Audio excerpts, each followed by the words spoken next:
आप लोग आपका अपने YouTube channel genius education hub में स्वागत है।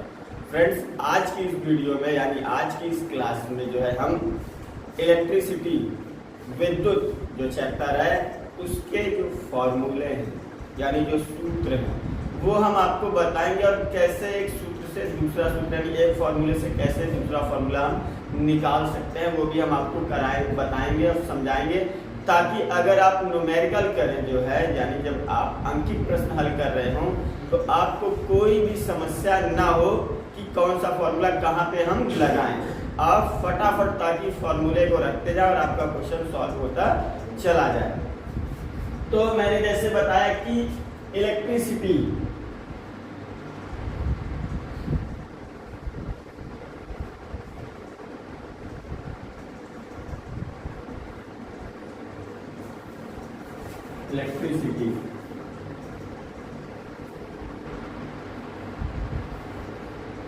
किसके कराएंगे तो हम सबसे पहले एक एक करके चलते हैं। सबसे पहले हम आते हैं Q = NE, जहां पे Q क्या है, चार्ज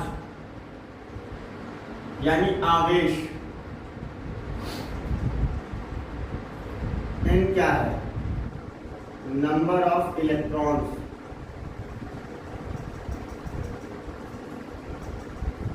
यानी इलेक्ट्रॉनों की संख्या।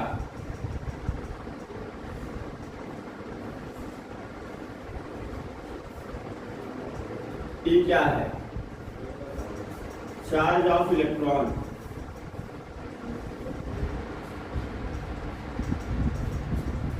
यानी इलेक्ट्रॉन का आवेश।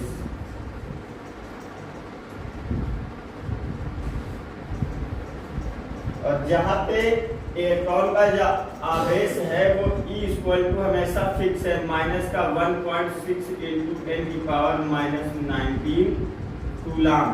यही इतना चार्ज प्रोटॉन पे भी होता है। प्रोटॉन पे क्या रहता है, प्लस का हो जाता है। क्या हो जाता है, प्लस का, यानी 1.6 × 10⁻⁻19 कूलम। सबसे पहला फॉर्मूला था। इसके बाद दूसरा जो है वो आपके लिए है Q = IT। क्या है, Q = IT, जहां पे Q चार्ज है, I करंट यानी धारा या इलेक्ट्रिक करंट वैद्युत धारा, T टाइम यानी समय हो गया। अच्छा, इन फॉर्मूले से ये फॉर्मूले देखिए कैसे बनेगा। अब हम Q = NE को बता रहे हैं सबसे पहले। तो क्या दिया, Q = NE।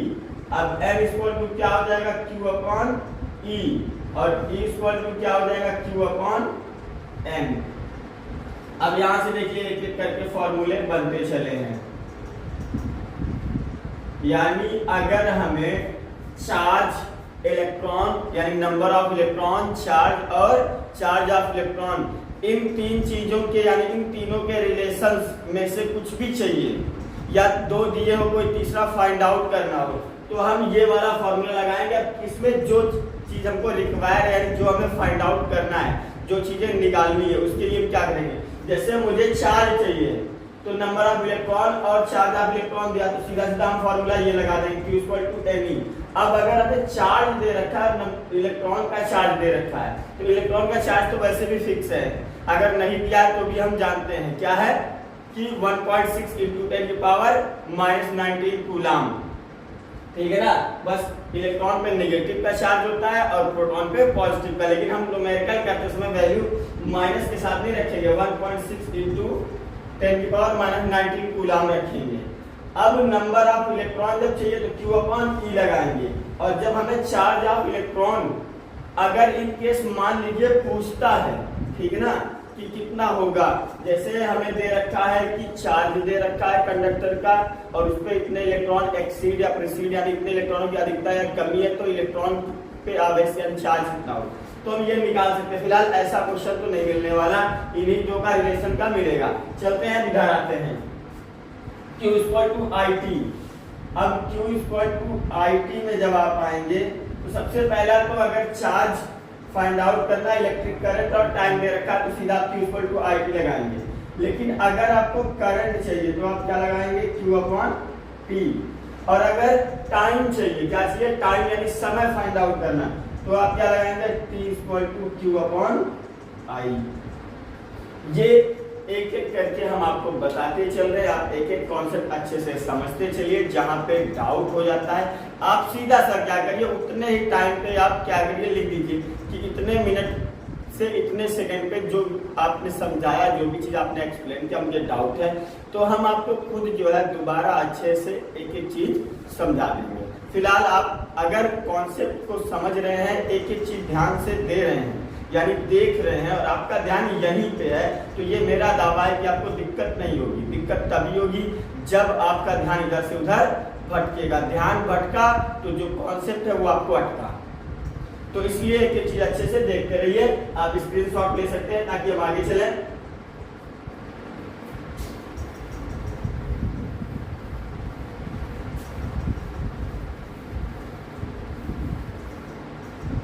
इसके बाद तीसरा फॉर्मूला आता है ओम्स लॉ, यानी V = IR।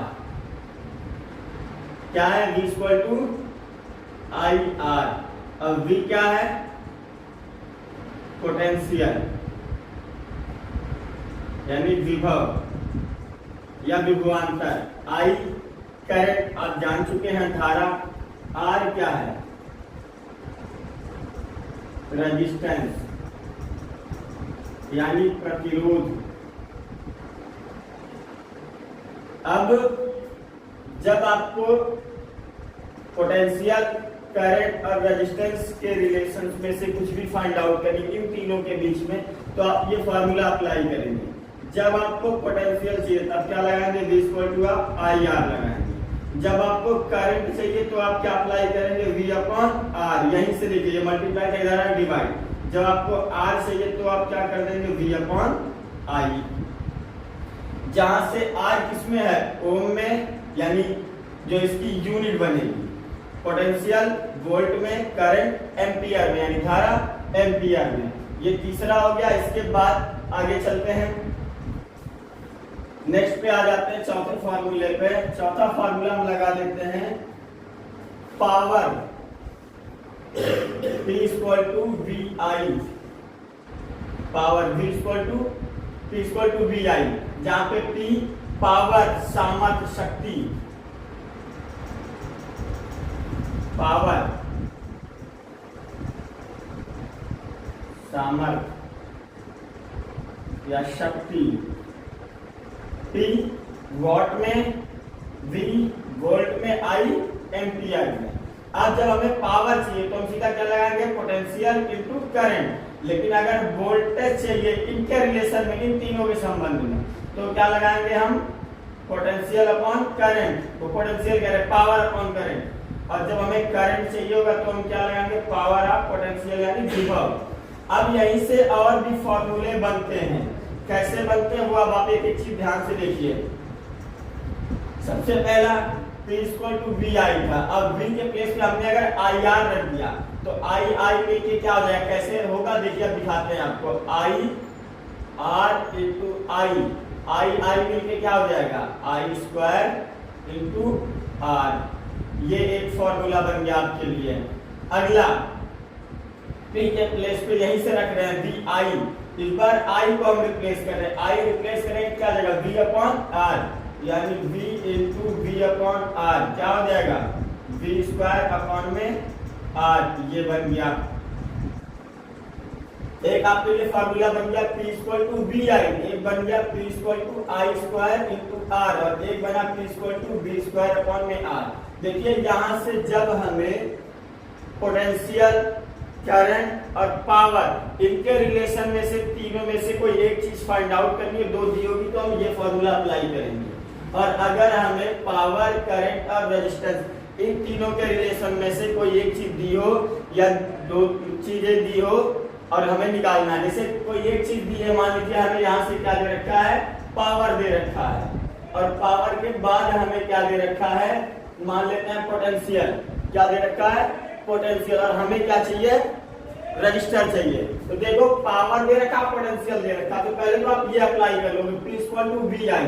तो यहाँ से पहले क्या कर लोगे, आप करंट निकाल लोगे। जब आप करंट फाइंड आउट कर लोगे फिर आप लगा दो P equal to I square R। तो यहाँ से आप R निकाल सकते हो, या फिर अगर आपने पोटेंशियल और क्या नाम है पावर से करंट निकाल लिया तो आप यहाँ से ये फार्मूला भी अप्लाई कर सकते हैं, जो आपको सुटेबल लगेगा, कि आपको लगे कि हाँ ये फॉर्मूले से हम आसानी से कैलकुलेशन करके तुरंत हम वैल्यू फाइंड आउट कर सकते हैं, तो आप वो अप्लाई कर सकते हैं। यहाँ पे है पोटेंशियल है, पावर है और रजिस्टर है, यानी प्रतिरोध है, शक्ति है और विभवांतर है। तो इनके बीच में से जब रिलेशन चाहिए होगा तो आप ये डायरेक्ट फॉर्मूला लगा सकते हैं। तो ये आपका पावर का हो गया, आप इसका स्क्रीनशॉट ले लीजिए ताकि आगे बढ़े हम।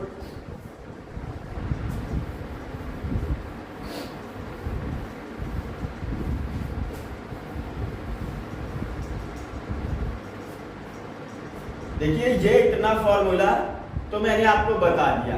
फिलहाल ये क्लास 10th की जो इलेक्ट्रिसिटी चैप्टर है उसके लिए है, लेकिन हाँ इंटर में भी ये कुछ फॉर्मूले हैं जो बहुत ही ज्यादा काम के हैं, जो कि इंटर में भी काम आएंगे। तो आप यहीं से अच्छे से समझते रहिए, और अगर इंटर की क्लास के बच्चे देख रहे हैं वीडियो तो उनके भी काम की वीडियो है ये।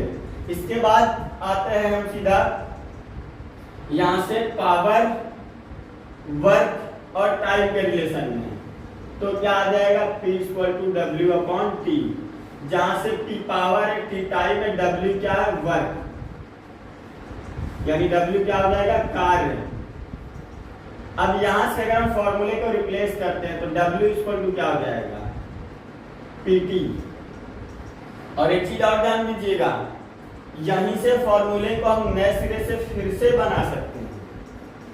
तो ये कैसे बनेगा ये भी आप अच्छे से समझ सकते हैं, यहीं से हम निकाल के आपको दिखाते हैं, ठीक है ना, कैसे V आई आया था। लेकिन उससे पहले चीज आप यहाँ से जान लीजिए, जो ये फॉर्मूला है इलेक्ट्रिक पोटेंशियल वैद्युत विभव का, वो आप लोगों ने पढ़ा होगा। अगर नहीं पढ़ा तो आप जान लीजिए V इक्वल टू होता है W अपॉन Q।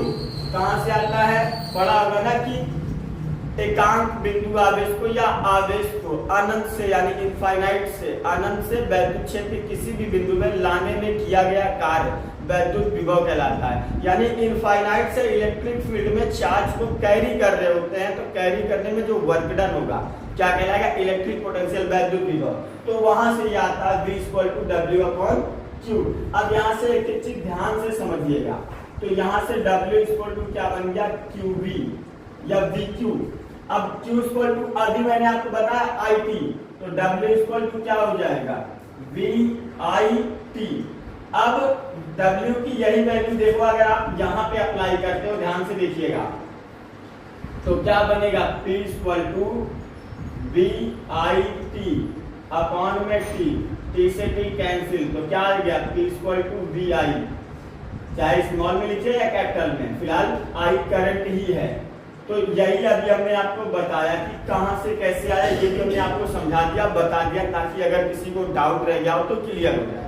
तो यहां से हम आपको बता रहे थे P इक्वल टू WT। अब यहीं से सारे फॉर्मूले हम बदल भी सकते हैं, तो ये आपको यहाँ से मिल गया। अब इसके बाद है देखिए वर्क डन का भी मिल गया है, पावर का भी मिल गया, सबका मिल गया। अगला है कि जो वर्क डन होता है यानी हमारा कार्य जो होता है वो किस में होता है जूल में।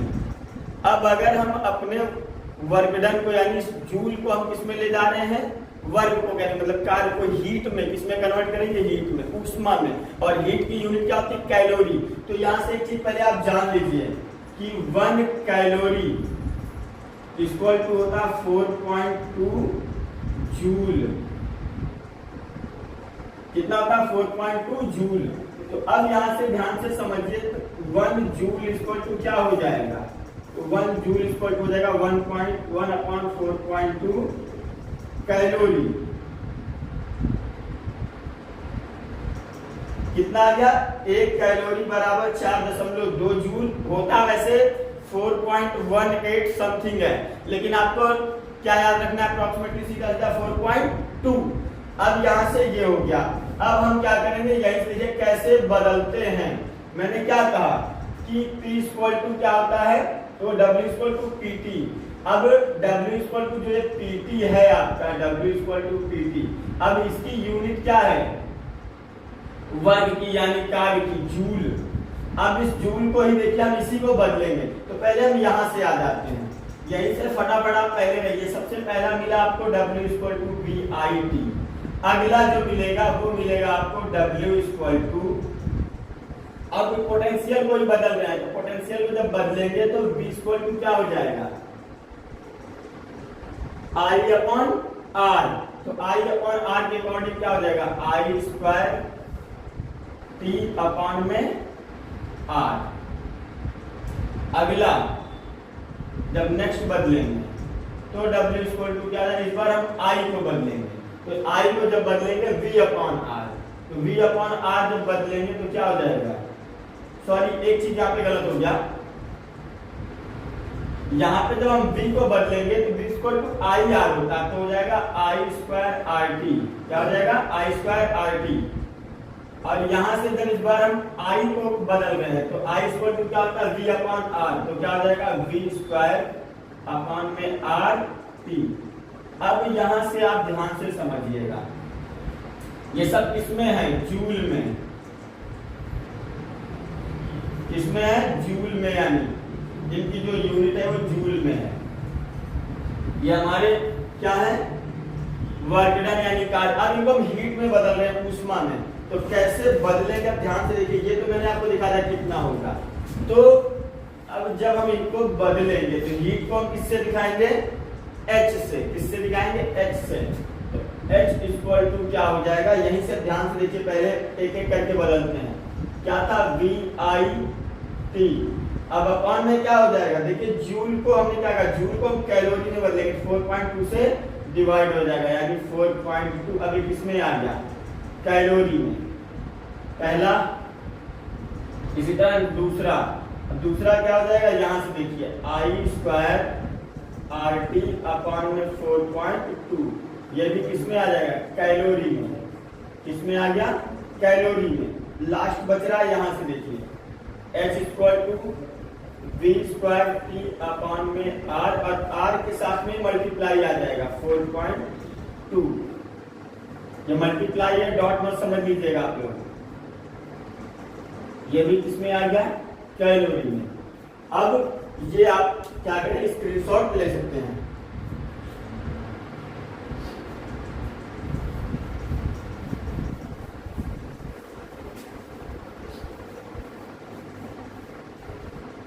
इसके बाद है कॉम्बिनेशन ऑफ रजिस्टर का फॉर्मूला, यानी प्रतिरोधों के संयोजन का। तो दो कॉम्बिनेशन है, पैरेलल और सीरीज। तो सबसे पहले हम सीरीज का बता दे रहे हैं। सीरीज के लिए होता है R equal to R1 plus R2 plus R3 dot dot. और पैरेलल यानी समांतर के लिए होता है 1 by R equal to 1 upon R1 plus 1 by R2 plus 1 by R3 dot dot. यानी सबसे आसान सा कैसे कंबाइन होते हैं। ये जो सीरीज में है, सीरीज का मतलब है ये रहा और इसी के एंड से अगला जोड़ दिया गया, फिर इसी के एंड से नेक्स्ट जोड़ दिया गया। पैरेलल में क्या होगा कि एक एक सिरा यानी लेफ्ट का लेफ्ट, राइट का राइट, यानी अगर हम पॉजिटिव निगेटिव, क्योंकि रजिस्टर में प्रतिरोध में तो पॉजिटिव निगेटिव होता नहीं। अगर हम बात करें फिलहाल पॉजिटिव निगेटिव की, तो पॉजिटिव पॉजिटिव से कनेक्ट होगा, निगेटिव निगेटिव से, यानी लेफ्ट वाला लेफ्ट से, राइट वाला राइट से। जैसे ये है तो ये अगर हम एक मैंने बना लिया, अगर हम एक को लेफ्ट एक को राइट देते तो सबका फिर सेम से जुड़ेगा, यानी लेफ्ट लेफ्ट के साथ, राइट राइट के साथ, यानी कुछ इस तरह से इनका कॉम्बिनेशन होगा। यानी कितने भी रजिस्टर यानी प्रतिरोध दे रखे हों और उनको हमें अगर क्या करना है, सीरीज में अगर जोड़ना है या सीरीज में कंबाइन करना है, और उसके बाद मुझे ये बताना कि इनका इक्विवेलेंट यानी टोटल इक्विवेलेंट कुल तुल्य प्रतिरोध कितना होगा। तो डायरेक्टली क्या करना, आपको सबको एक साथ ऐड कर देना, यानी जोड़ देना है। जो टोटल निकलेगा वही उसका इक्विवेलेंट निकल जाएगा। लेकिन अगर पैरेलल में कहता है यानी शंट में या समांतर में, तो आप क्या करेंगे, उनका रेसिप्रोकल कहने मतलब या फिर व्युत्क्रम बोल सकते हैं, ठीक है ना, उनको जोड़ेंगे। क्या करेंगे, उनको ऐड करेंगे। उनको ऐड करने के बाद जो रिजल्ट आएगा फिर से आप उनको रेसिप्रोकल कर देंगे, वो आपका फाइनल रिजल्ट हो जाएगा। यानी कहने का मतलब अगर हम इनको 1/r ना करें तो हम इसको अगर r अकेले लिए रहे, ये जो आएगा 1 फिर 1/1 plus 1/r2 plus 1/r3 dot dot इस तरह से जाएगा। तो यहाँ से जो निकलेगा वो उनका तुल्य हो जाएगा, किसके लिए? शंट के लिए, यानी पैरेलल के लिए। अब एक चीज और जान लीजिए, कभी कभी पूछता है कि कौन से कॉम्बिनेशन में हम इनको ऐड करें यानी जोड़ें कि हमें मैक्सिमम या मिनिमम यानी अधिकतम प्रतिरोध प्राप्त हो या फिर न्यूनतम यानी कम। जब हम इनको पैरेलल में जोड़ेंगे यानी शंट में, समांतर में, तो हमें मिनिमम मिलेगा। क्या मिलेगा? मिनिमम यानी न्यूनतम। और जब इनको हम सीरीज में जोड़ेंगे यानी श्रेणी में, तो हमें क्या मिलेगा? मैक्सिमम यानी अधिकतम। तो मैंने आपको एक एक चीज अच्छे से समझा दिया, बता दिया। आई होप आप एक एक कॉन्सेप्ट अच्छे से समझ भी गए होंगे। फिलहाल अगर नहीं समझ में आया है तो आप मुझे कमेंट करके बताइए कि यहाँ पे मुझे डाउट है या इतने मिनट के इतने सेकंड के जहाँ पे आपने एक एक चीज मुझे बताई नहीं समझ में आए, तो हम आपको अच्छे से एक्सप्लेन करेंगे नेक्स्ट वीडियो में। फिलहाल जितने भी लोग इस वीडियो को यानी हमारे चैनल को देख रहे हैं, सभी लोग चैनल को सब्सक्राइब कर लें ताकि आपको हमारी आने वाली हर लेटेस्ट वीडियोस की अपडेट्स मिलती रहें। आप वीडियो को लाइक करें, मुझे कमेंट करें और सबसे ज़्यादा आप लिंक को ज़्यादा से ज़्यादा शेयर करें और सबको बताएं कि आप ये चैनल जरूर सब्सक्राइब करें। यहाँ पे एक एक चीज़ बेसिक से लेकर के और अपर तक अच्छे से सीखने को मिलेंगी। तो मिलते हैं नेक्स्ट क्लास में।